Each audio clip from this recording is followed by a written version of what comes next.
दोस्तों, Tata small cap fund investor की portfolio की धज्जियां उड़ा दिया है।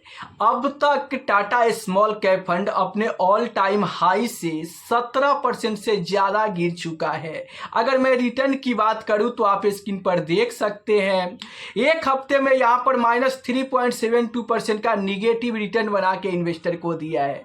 एक महीने की बात करूं तो -6.24% का निगेटिव रिटर्न देखने को मिल रहा है।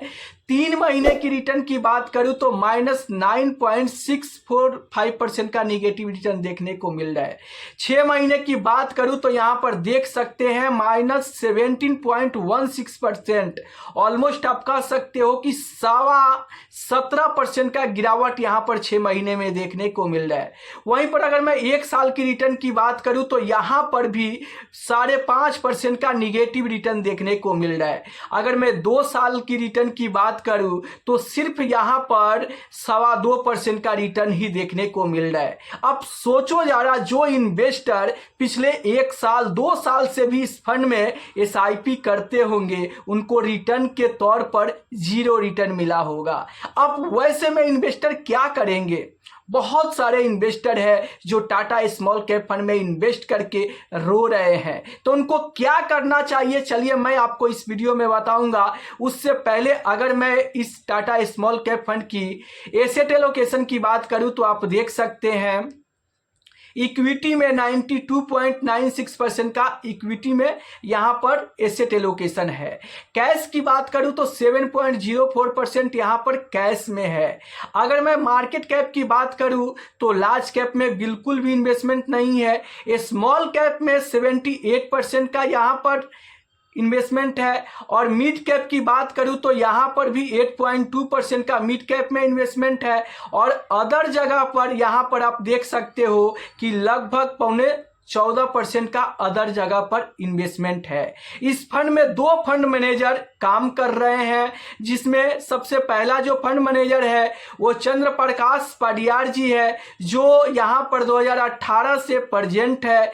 दूसरा जो फंड मैनेजर है वो जितेंद्र खत्री जी है, और ये 2 fund manager Tata small cap fund को मैनेज कर रहे हैं और अपने पोर्टफोलियो में ऐसे स्टॉक को शामिल किए हैं जो इस गिरावट में धड़ाधड़ गिर रहा है, और उसके चलते टाटा स्मॉल कैप फंड में भारी गिरावट देखने को मिल रहा है। तो ये 2 फंड मैनेजर चाह कर भी इस गिरते हुए बाजार में टाटा स्मॉल कैप फंड को गिरावट से बचा नहीं पा रहे हैं। तो अगर आप टाटा स्मॉल कैप फंड में इन्वेस्टमेंट करते होंगे, तो अगर आप पुराने इन्वेस्टर होंगे तो आपके प्रॉफिट में लॉस देखने को मिल रहा होगा। अगर आप नए इन्वेस्टर होंगे तो आपके प्रिंसिपल अमाउंट में लॉस देखने को मिल रहा होगा। तो इस गिरते हुए बाजार में बिल्कुल भी टाटा स्मॉल कैप फंड को बेचकर आप ना भागे, क्योंकि अगर आप इस गिरते हुए बाजार से इस स्मॉल कैप फंड से बेचकर भागोगे तो आपको भारी लॉस हो सकता है।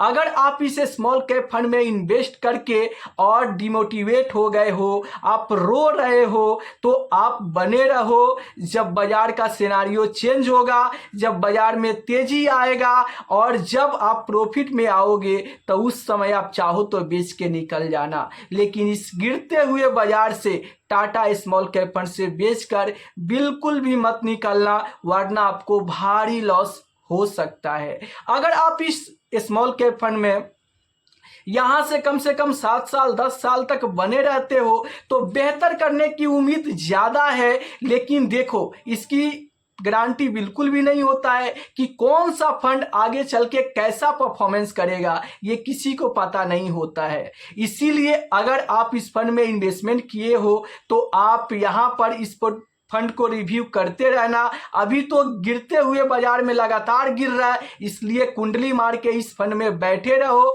और जब आगे बाजार में तेजी आता है, अगर उस समय भी ये फंड ना उछले, बेहतर ना करे, तो फिर आप एग्जिट करने के बारे में सोच सकते हो। तो आप लोगों की क्या राय है? टाटा स्मॉल कैप फंड में बने रहना चाहिए या फिर बेचकर भाग जाना चाहिए? आप अपनी राय कमेंट बॉक्स में जरूर दीजिए।